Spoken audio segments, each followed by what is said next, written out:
what inspired me to become a leader? Well, honestly, when I was in corporate, I kept getting pulled into these things, like these situations where I was called on to be a leader. And I, like, there were times when I would sit in these meetings, I go, why am I here? You like, what, I, and it literally took one of my bosses saying to me, the CEO invited you because he wants you to rise up and be a leader. And I was like, oh, so it wasn't one of those things where it was like I was sitting, cross-legged on the floor chanting Om, and it was like, boom, I'm a leader. No, it happened organically. And I think with what we're dealing with now, let's use Black Lives Matter as an example.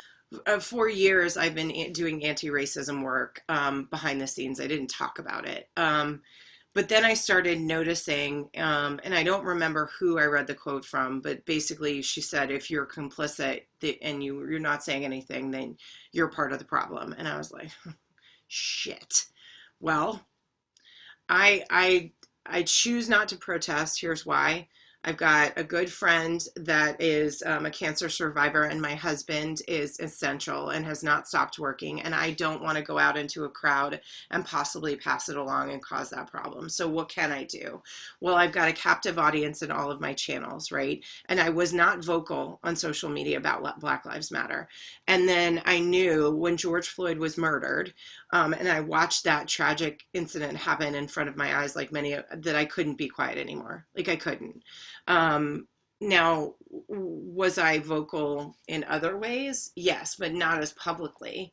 And I believe that, like I said, being a leader means choosing what's courageous over what's easy. And it's easy for me to keep my mouth shut. It's easy for me to sit back and go, oh, yeah, that's not my problem.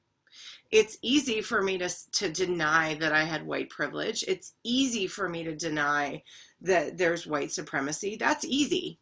Well, anybody can do easy, and I hold myself to a higher standard.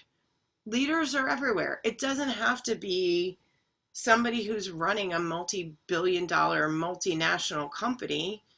It could be somebody who's living under a tree on a blanket in LA that has just been released from prison.